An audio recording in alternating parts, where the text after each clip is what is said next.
감사합니다. 오늘의 말씀의 제목은 사명의 갱신입니다. 이 땅의 모든 그리스도인들은 사명을 가지고 살아갑니다. 사명은 하나님께서 우리에게 맡기신 뜻이고 우리는 모두 각자의 부르심에 따라 다할 책임이 있습니다. 이 세상에 사명이 없는 성도는 없습니다. 여러분의 사명은 무엇입니까? 예수님께서 우리를 구원하셨고 무엇보다도 먼저 우리를 예배자로 삼으셨습니다. 새로 태어난 사람으로서 하나님을 영화롭게 하고 예배자로 살아가는 것이 성도에게 주어진 첫 번째 사명입니다. 또 다른 한편으로는 우리 각자에게 다른 사명이 있습니다. 오늘 금요 예배에 여기까지 모이기까지 우리는 각자의 자리에서 한 주간 살다가 왔어요. 바로 그 자리가 하나님께서 우리에게 맡기신 사명의 자리입니다. 직장과 사업장과 가정, 우리의 모든 일상이 곧 하나님께서 우리를 부르신 사명의 자리입니다. 그런데 일상이 우리에게 너무나도 친숙하지요. 날마다 반복되기 때문에 어떨 때는 지루하기도 할 만큼 편안합니다. 아무리 바쁘고 치열해도 일상이 낯설지는 않습니다. 이만큼 우리에게 일상이 친숙하고 익숙하다라는 사실에 영적인 함정이 있습니다. 편안한 만큼, 일상적인 만큼 우리는 우리의 목적을 잃어버릴 때가 종종 있어요. 예를 들어가지고요. 남자와 여자가 처음 연애를 시작할 때는 가슴이 콩닥콩닥합니다. 문자만 주고받아도 가슴이 터질 것 같습니다. 그리고 약속 잡으면 잠을 못 자죠. 그런데 연애가 3년, 4년 길어지다 보면은 관계가 친밀해지고 익숙해질 만큼 처음 만날 때의 설레임은 잊어버리곤 합니다. 이것을 우리는 권태기라고 말해요. 이런 권태기 같은 시간이 오면은 어린 사람들은 첫사랑의 감정을 잃었다고 해서, 감정이 식었다고 해서 실망하고 사랑이 없다 생각하면서 권태기를 극복하지 못합니다. 그런데 조금 더 성숙한 사람들도 있어요. 처음 시작할 때 떨림이나 감정은 조금 잠잠해졌다 할지라도 서로의 관계 속에서 사랑을 실천하는 매너가 좋은 사람들, 서로를 향한 신뢰를 깨뜨리지 않는 사람들, 상대방을 위해서 헌신할 수 있는 사람들은 권태를 극복하고 좋은 관계를 오래오래 유지합니다. 우리는 영적인 생활 가운데 이러한 권태기가 있을 수 있어요. 예전에는 정말 눈물을 흘리면서 열심히 했는데 요즘은 마음이 다 식어버렸나? 에이, 모르겠다. 그냥 흘러가는 대로 내 신앙도 잠깐 내버려 두자.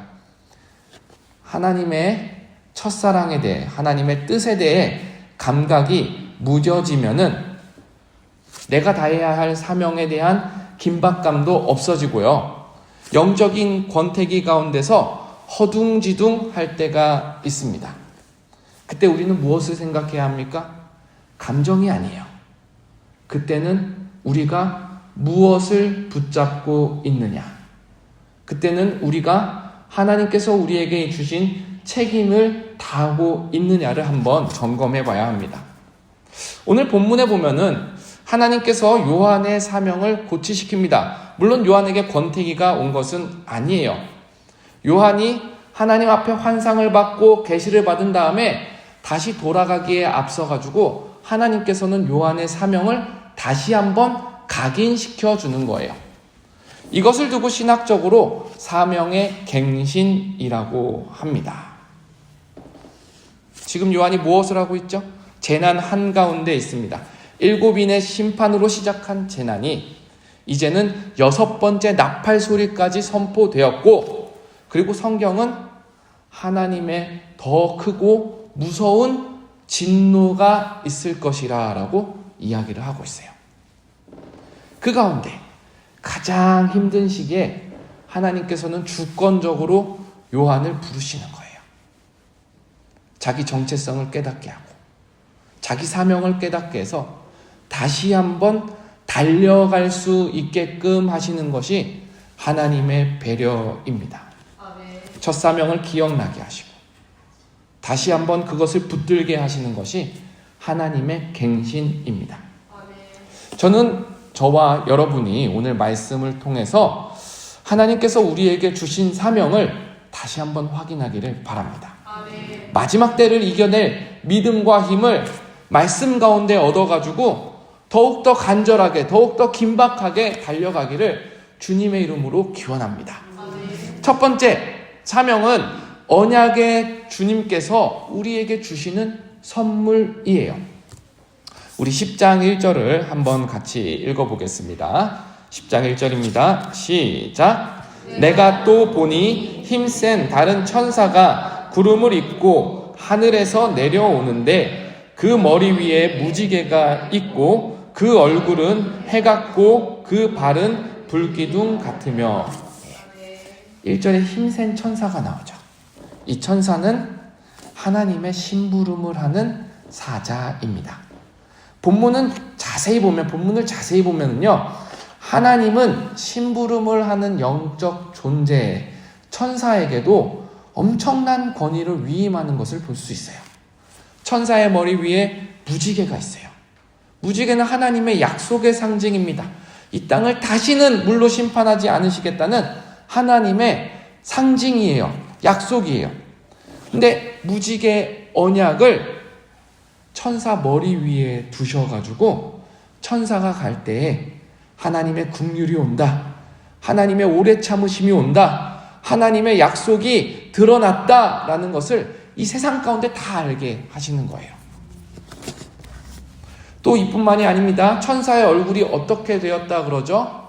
해 같고 해같이 밝게 빛난다라고 합니다.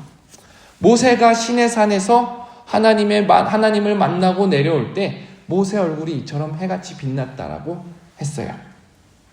이것은 모세 얼굴이 자체적으로 빛을 내었다라기보다는 하나님의 영광이, 하나님의 아름다움이 모세에게 먼저 비춰지고 모세는 그 하나님의 영광을 다시 반사해서 내보내니까 모세의 얼굴이 해같이 빛나는 거예요.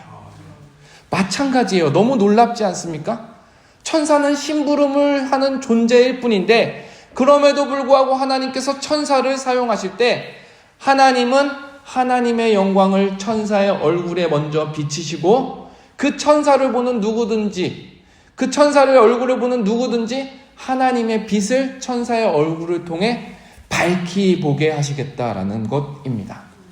너무나도 영광스럽지 않습니까? 너무나도 멋있지 않습니까? 천사의 발은 또 어떻습니까? 불기둥 같다 그래요. 광야에서 이스라엘을 인도하는 불기둥 같이 천사의 발에는 하나님의 임재가 드러난다. 천사가 가는 곳에는 하나님이 항상 동행하신다라는 사실이에요. 너무나도 놀랐습니다. 반복해서 말씀드리지만 천사는 심부름을 하는 존재일 뿐입니다. 그럼에도 불구하고 하나님께서 천사를 사용하실 때 이렇게 영광스럽게 하는 이유가 하나 있어요. 바로 사명 때문입니다. 천사가 하나님의 뜻을 받아가지고 요한에게 전해야 하는 그 사명 때문에 천사는 하나님의 모든 위임, 하나님의 모든 주권과 모든 영광을 다 받아 들고 와서 심부름을 하고 있는 것입니다. 사랑하는 여러분, 우리가 천사보다 못합니까? 그렇지 않습니다. 구원받은 성도는 하나님의 양자입니다.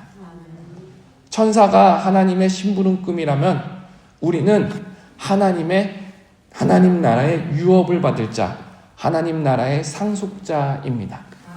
하나님께서 천사에게 일을 맡기실 때에도 모든 영광과 능력과 존귀를 보여주시는데 우리에게 일을 맡기실 때 하나님께서 얼마나 귀하게 사용하시겠습니까? 하나님께서 우리에게 주신 사명을 우리가 감당하는 그 순간에 우리는 하나님의 모든 영광과 모든 은혜를 몸으로 누리고 반사하면서 나아가는 자가 되는 것입니다. 그러므로 우리는 기억해야 합니다. 사명의 자리는 단순히 의무이고 단순히 책임을 다하는 자리가 아닙니다. 사명의 자리는요, 하나님께서 우리를 존귀하게 사용하시기 위해서 우리에게 선물로 주는 은혜의 자리입니다. 사랑하는 여러분, 하나님의 약속의 말씀 가운데 이 은혜의 자리를 사모하시기를 주님의 이름으로 부탁드립니다. 두 번째는, 사명은 주시는 것을 받는 게 사명입니다. 2절을 보면요, 천사의 모습이 더 자세하게 그려져요. 천사의 손에 작은 두루마리가 있는데 이 두루마리가 펴져 있다고 합니다. 여기서 나오는 두루마리는 요한계시록 5장에 나오는 어린 양의 두루마리와는 다릅니다. 5장에 나오는 어린 양의 두루마리는 아무도 열 수 없도록 봉인이 7개 쳐져 있습니다. 그런데 10장에 나오는 두루마리는 작은 두루마리로 열려 있습니다. 분명히 다른 두루마리죠. 이따가 설명을 드리겠지만 이 작은 두루마리는 하나님의 말씀을 뜻합니다. 또 3절과 4절을 이어서 보시면은 천사의 모습이 참으로 위험이 있습니다. 천사의 한 발은 바다에, 또 다른 발은 땅 위에 있어요. 마치 천사가 온 세계를 호령하듯이, 그리고 천사가 소리를 외칠 때의 사자와 같고 우레와 같은 소리로 천사가 전하는 그 말씀을 모든 사람들이 들을 수밖에 없게끔 크게 위험 있게 내비치는 모습을 볼 수가 있어요. 4절에 보니까 요한이 그 말씀을 하늘에서 듣고 생각하는 거예요. 이렇게 크고 우렁찬 소리는 중요한 말씀이니까 반드시 기록해야지, 반드시 적어가지고 알려줘야지. 요한이 펜을 들고 적으려고 딱 하는 순간에 하나님께서 요한을 가로막습니다. 4절 하반부를 보면 이런 말씀이 있어요. 하늘에서 소리가 나서 말하기를 일곱 우레가 말한 것을 임봉하고 기록하지 말라 하더라. 천사가 말한 것을 아무도 모르게 임봉하라. 기록에도 남기지 말고 비밀로 붙여두어라 라는 명령이에요. 이것을 보면은 하나님의 모든 뜻과 모든 계획이 우리에게 다 공개된 것은 아니라는 사실을 알 수 있습니다. 신명기 29장 29절에도 이런 말씀이 있어요. 감추어진 일은 우리 하나님 여호와께 속하였나니 나타난 일은 영원히 우리와 우리 자손에게 속하였나니. 무슨 말이죠? 감추어진 일은 하나님의 비밀이에요. 7절에 보면 하나님께서 그 비밀을 언젠가는 이루실 거라고 말씀하십니다. 근데 여기서 매우 중요한 사실이 있습니다. 그 중요한 사실이 뭐냐면은 우리가 하나님께서 감추어 놓으신 비밀을 아느냐 모르느냐가 중요한 것이 아니라 하나님께서 말씀하시지 않으셨으니까 하나님께 속했다라고 맡기는 것이 중요합니다. 우리는 하나님의 주권에 따르면 되는 거예요. 우리에게 가리워진 일을 가리워진 대로 둬야지 그것을 너무 알려고 했을 필요는 없습니다. 그리고 우리에게 맡겨진 것을, 우리에게 맡겨진 일에 최선을 다하면 되는 것입니다. 그것이 바로 하나님의 뜻이에요. 우리 10장 8절을 볼까요? 10장 7절에는 하나님께서 비밀로 두신 것이 있는데 10장 8절에는 우리에게 나타내 보이시는 것이 있습니다. 한번 읽어보겠습니다. 시작. 하늘에서 나서 내게 들리던 음성이 또 내게 말하여 이르되 내가 가서 바다와 땅을 밟고 서 있는 천사의 손에 펴 놓인 두루마리를 가지라. 하나님의 명령이 무엇이죠? 펴져 있는 두루마리를 가져오라는 것이에요. 그것을 요한에게 맡겼다라는 거예요. 기록된 하나님의 말씀을 가지라는 것이죠. 여러분, 우리는 이미 너무나도 잘 알고 있습니다. 한 달란트 받은 종의 비유를 잘 아시죠? 그 한 달란트 받은 종은 분명히 실패한 종입니다. 우리가 잘 아는 것은 그 종이 실패한 이유를 잘 알아요. 한 달란트 받은 종은 자기를 향한 주님의 뜻을 생각하지 않았어요. 자기에게 맡겨주신 주님의 은혜를 생각하지 않았어요. 한 달란트 받은 종은 자기에게 주신 하나님의 뜻은 생각하지 않고 자기가 받지 못한 것에 한눈을 팔다가 이미 받은 사명의 가치를 잃어버린 사람입니다. 이것이 한 달란트 받은 종이 실패한 명백한 이유예요. 사랑하는 여러분, 사명은 내 뜻이 아닙니다. 사명은 주님의 뜻입니다. 그러니까 하나님께서 우리에게 맡기신 일에 집중해야 될 필요가 있습니다. 이것은 마치 우리가 물이 가득 담긴 대접을 들고 걸어가는 것과 같아요. 물이 가득 담긴 그릇을 들고 갈 때에 여러분 옆을 볼 수 있습니까? 옆을 보는 순간 물이 출렁이면서 쏟아집니다. 한 발 한 발 조심스럽게 걸어가면서 물그릇을 계속 집중해서 봐야지 물을 안 쏟고 끝까지 걸어갈 수 있는 것입니다. 하나님이 분명히 저와 여러분의 손에 맡기신 하나님의 사명이 있는 줄 믿습니다. 우리가 그 사명을 붙들고 한눈 팔지 말고 한 걸음 한 걸음 신실하게 걸어갈 때에 사명을 이룰 수 있을 줄 믿습니다. 세 번째입니다. 세 번째는 사명은 말씀을 먹음으로 이루게 됩니다. 사명에 집중하는 것만큼 중요한 게 하나 더 있는데 바로 사명을 어떻게 이루느냐예요. 사명이 누구의 일이죠? 하나님의 일입니다. 제 일이 아니에요. 사명은 하나님의 일이에요. 그러니 사명을 다할 때는요, 내 방법으로 하는 것이 아니에요. 하나님께서 원하시는 방법으로 해야 합니다. 우리 구절을 한번 같이, 9절에 보면요, 죄송합니다. 9절에 보면은 천사가 요한에게 말을 해요. 작은 두루마리를 줄 테니까 이 작은 두루마리 곧 하나님의 말씀을 먹어버리라 그래요. 그래서 요한이 천사의 말대로 그 말씀을 먹어버립니다.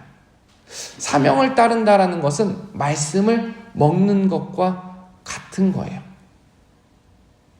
우리가 혹시 말씀을 먹는다고 할 때 가장 먼저 무엇을 생각하죠?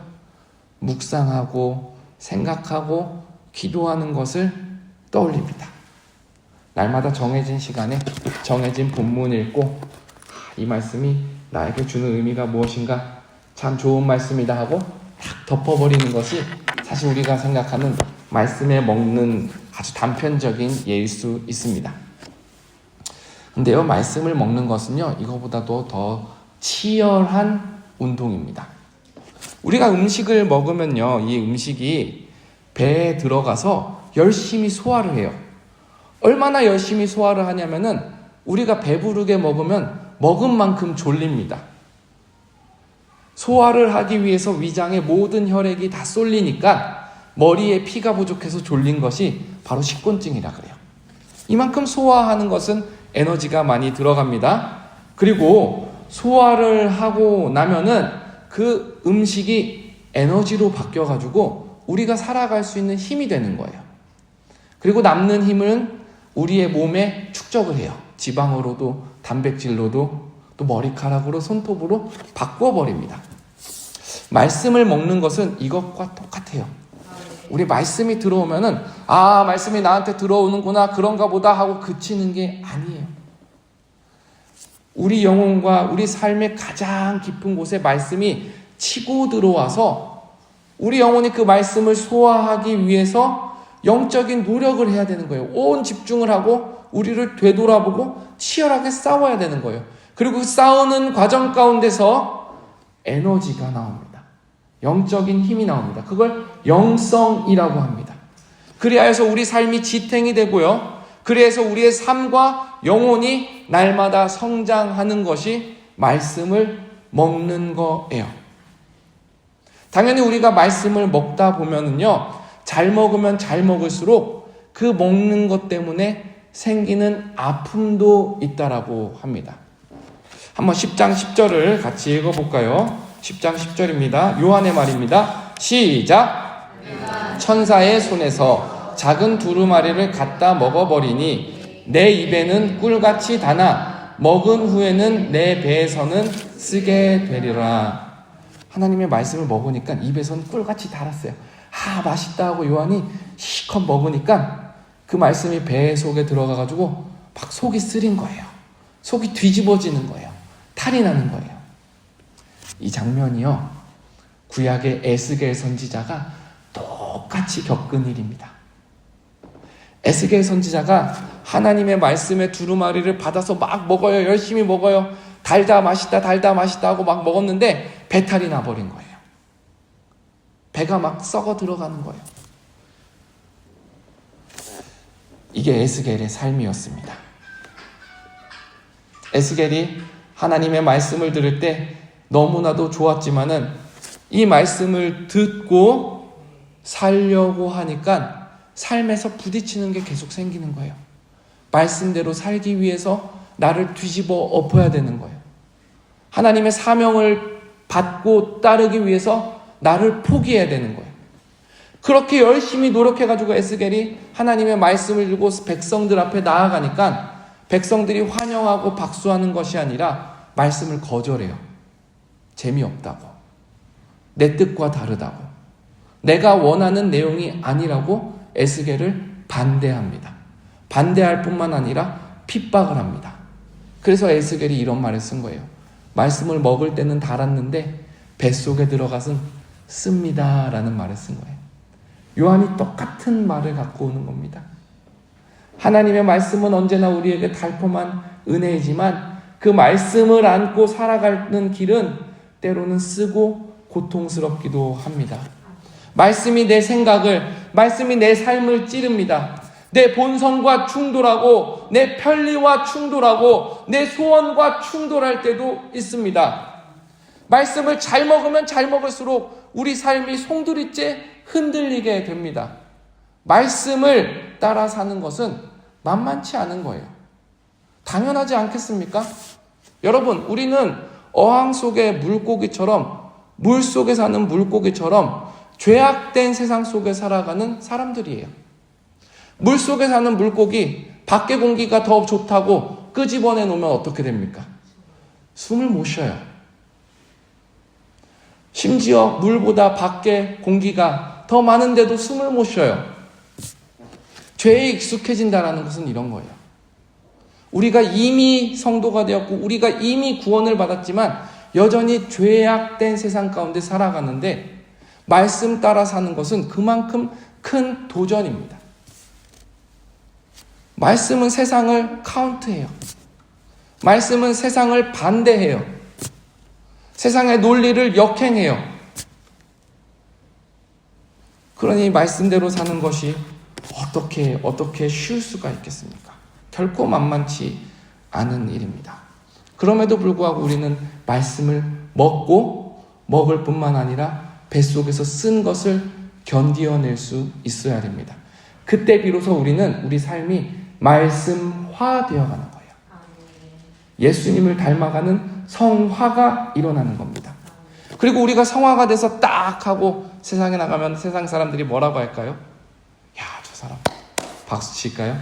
그럴 수도 있지만은 바울이 고린도전서 4장 9절에 보면 이런 표현을 씁니다.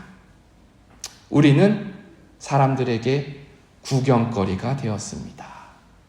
이게 바울의 고백이에요. 바울이 말씀대로 살고 말씀대로 사명을 감당하니까 세상의 구경거리가 됐다는 거예요. 이 구경거리 결코 좋은 뉘앙스가 아닙니다. 말씀을 지킬 때에 사람들 앞에 전시가 되어서 때로는 조롱거리가 되고 때로는 희생을 당하게 된다라는 표현에 있어가지고 구경거리가 되노라라고 바울이 얘기하는 거예요. 대표적으로 누가 있죠? 노아가 그랬어요.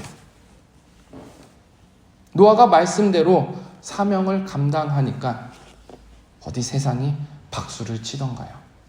어디 세상이 노아를 칭찬하고 노아를 부러워하던가요? 아니요. 사람들은 노아를 보고 미쳤다고 조롱을 합니다.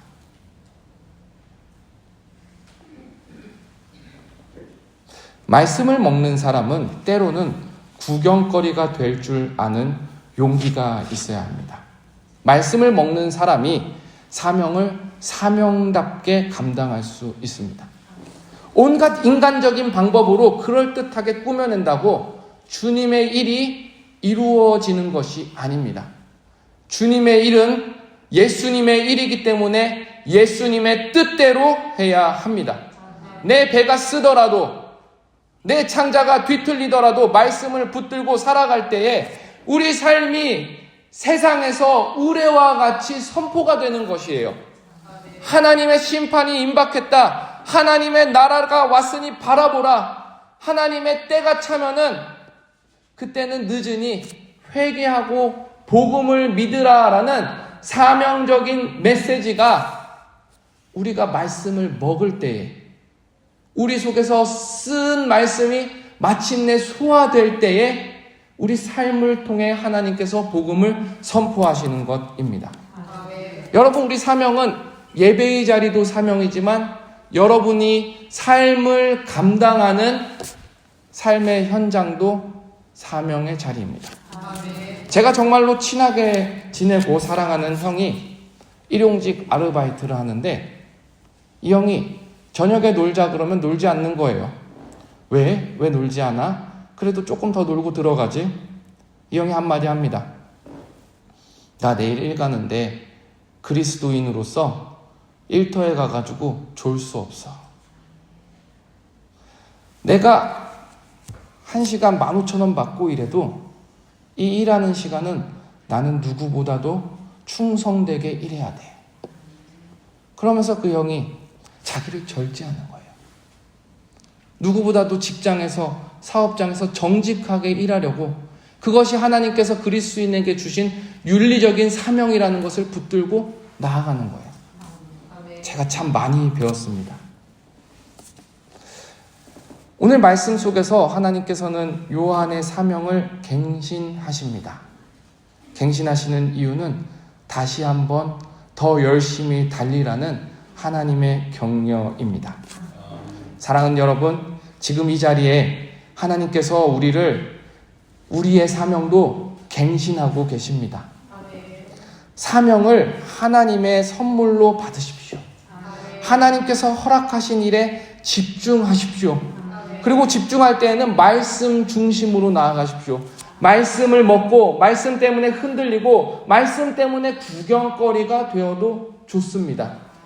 우리는 하나님 앞에 평가를 받는 사람들이지 세상의 평가에 목말라 하는 사람, 세상의 칭찬에 구걸하는 사람들이 아닌 줄 믿습니다. 하나님 앞에 마지막 때에 잘했다 칭찬받는 충성된 종이 되기를 주님의 이름으로 축복합니다. 우리 이 시간 함께 기도하도록 할게요.